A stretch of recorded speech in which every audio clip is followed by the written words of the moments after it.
Bi ye alamisa ye septembre kalo tile 25 san 2025 aw minnu sɔgɔlen bɛ aw ka jabaraninso la an ka foli b'aw bɛɛ lajɛlen ka kɛɲɛ n'aw ka wagatiw cogoya ye. An b'a ladɔnniya ko ni aw ka kunnafoni wagati selen.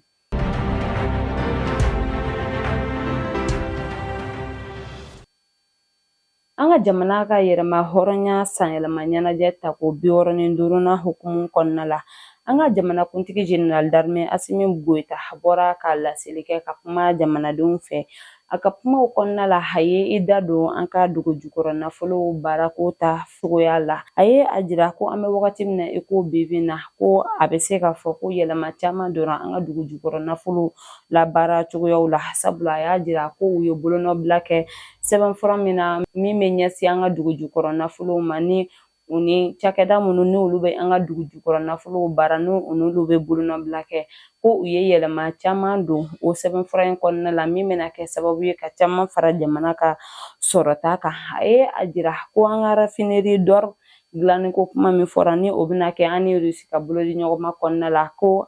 o baaraw bɛ ka tacogo ɲuman na wa k'u kɛlen bɛ ka fɛɛrɛw bɛɛ lajɛlen bila sen kan yaasa yɛlɛma bɛ se ka don cogoya min na an ka sɔrɔw ta fanfɛla la. Sɔrɔw bɛ se ka yiriwa cogoya min na jamana bɛ se ka a ka yɛrɛma hɔrɔnya ka o sɔrɔ. Nka ni o kɔfɛ fɛnɛ a ye a jira k'an bɛ wagati min na i ko bi na k'an bɛ se k'a fɔ ko an ka jamana kɛra an ta ye. Wa fana a ye folikan kɛrɛnkɛrɛnnen lase an ka finitigilakaw ma olu minnu bɛ ka u ni di sanga ni wagati yaasa lakana bɛ se ka sabati an ka jamana kɔnɔna la cogoya min. A y'a jira ko min ye an ka finitigilakaw ye k'u jɔyɔrɔ ka bon kosɛbɛ lakana sabatili la an ka jamana kɔnɔna la wa k'u kɛlen bɛ ka fɛɛrɛw bila sen kan yaasa an ka finitigilakaw bɛ se ka yɛrɛma hɔrɔnya sɔrɔ kɛlɛkɛminɛnko ta fanfɛ lakana baara min kalifara u ma u bɛ se ka o kɛ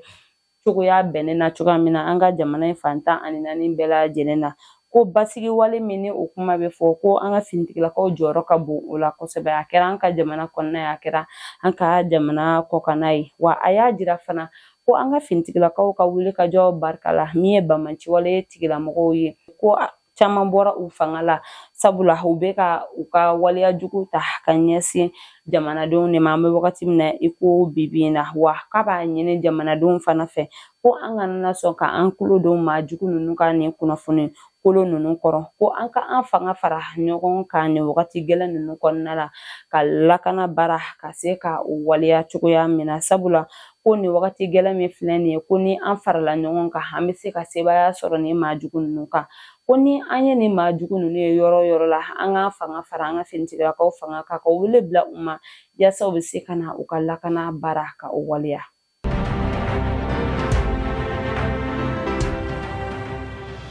Tarata don septembre kalo tile 23 san 2025 Arabi Saoudite lasigidenso min bɛ anw fɛ yan nɔ ka kɛɲɛ ni u ka jɛkuluba ka sanyɛlɛma ɲɛnajɛ ta ko 95nan ye. A ye ɲɛnajɛ labɛn u ka lasigidenso kɔnɔna la min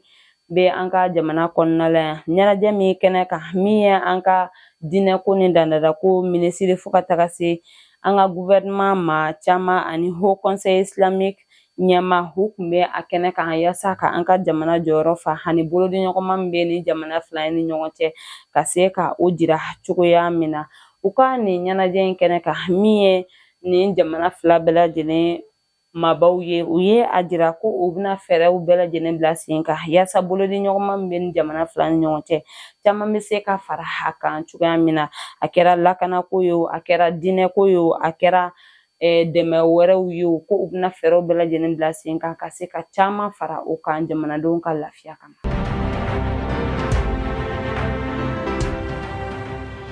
Ka kɛɲɛ ni an ka jamana ka yɛrɛma hɔrɔnya sanyɛlɛma ɲɛnajɛ ta ko 65nan ye an ka finitigilaka minnu bɛ Gawokaw fɛ yen tɛnɛndon septembre kalo tile 22 san 2025 u ye fɛɛrɛ bɛɛ lajɛlen bila sen kan yaasa lakana bɛ se ka sabati Gawo ni a nɔkandugu kɔnɔna la cogoya min na. Min ye General de Brigade Masawule Samake ye ani a ka cɛdenw farala ɲɔgɔn kan yaasa ka bamaciwale tigilamɔgɔw ka dankari kɛ u ka waleyaw la ka Gawo dugudenw ka se ka lakana sabati cogoya min na u bɛ se ka u ka sanyɛlɛma ɲɛnajɛ in nisɔndiya kɛ hɛrɛ ni baden na ka sɔrɔ basi fosi ma u sɔrɔ.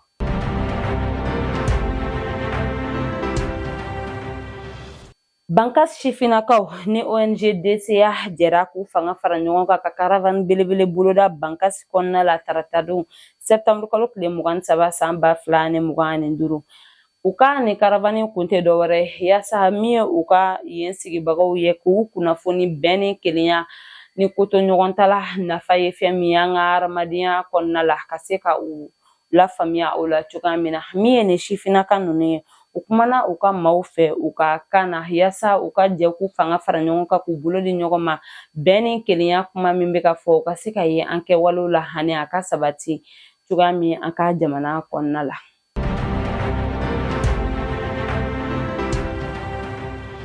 An ka jamana ka yɛrɛma hɔrɔnya sanyɛlɛma ɲɛnajɛ hukumu kɔnɔna la Kayikaw fɛ yen nɔ kɛrɛnkɛrɛnnenya la Bafulabe min ye an ka finitigilaka maa 13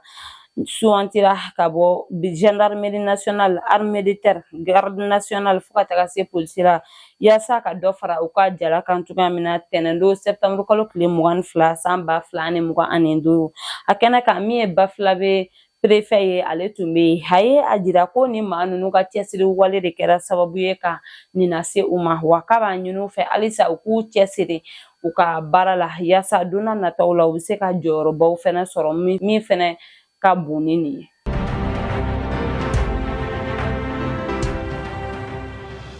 Karido septembre kalo tile 21 san 2025 min ye Kayi sifinnakaw ye u ye u fanga fara ɲɔgɔn kan ka u ka lakɔlisow ka olu la saniya kalanta hukumu kɔnɔna la yaasa min ye lakɔlidenw ye u bɛ se ka taga kalan kɛ hɛrɛ ni baden kɔnɔna la yɔrɔ sanuma na cogoya min na. Min ye Bafulabekaw ye u ye u ka sifinnaka ninnu fo u ka nin hakili ɲumanya in na.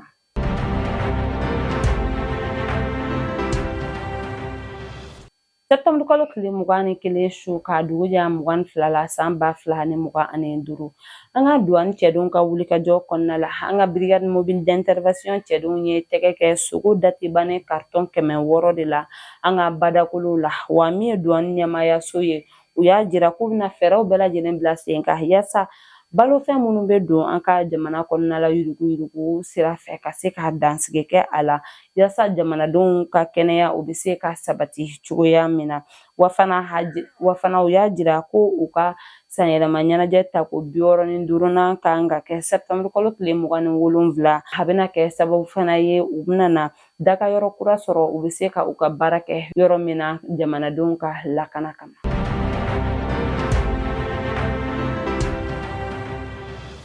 O b'an ta an ka kɔkan kunnafoniw na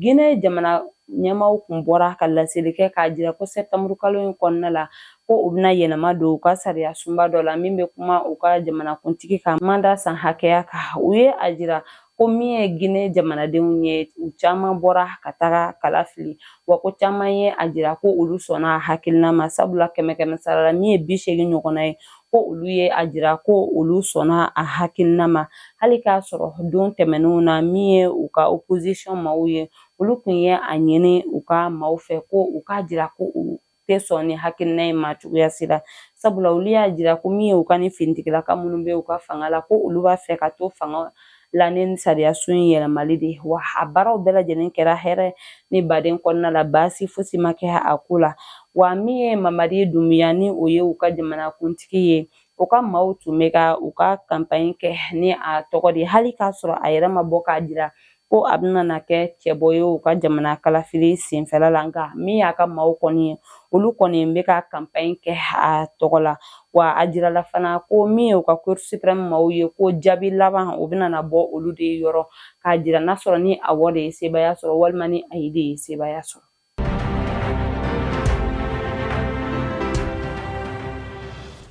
N'an bɔra an bɛ taa New York kɔnɔna la an ka ministre malien des affaires étrangères et de la coopération internationale Abdoulaye Diop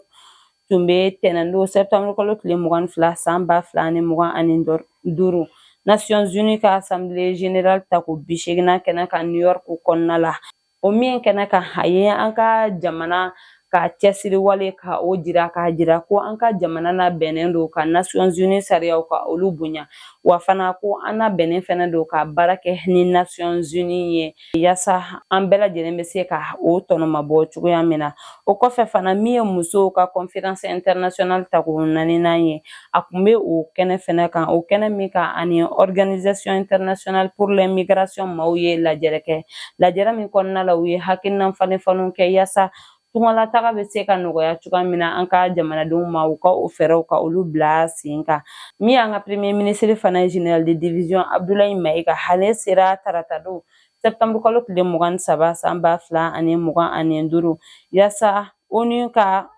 session ordinaire ta ko 80 min kan ka kɛ ka taa an ka jamanakuntigi général d'armée Assimi Goïta nɔrɔ bila o kɛnɛ kan cogoya min na. A selen kɔ New York kɔnɔna la min ye an ka ministre malien des affaires étrangères Abdoulaye Diop ani an ka lasigiden bɛ ONU kɔnɔna la Isa Konfuru ni an ka maliden minnu sigilen bɛ New York kɔnɔna la olu taara bisimila ye cogo ɲuman na New York jamana kɔnɔna la. Ale bɛna kɛ an ka jamanakuntigi tɔgɔ la lajɛrew minnu bɛna kɛ nin ko in kɔnɔna la ale bɛna an ka jamanakuntigi nɔrɔ bila kɛnɛ kan.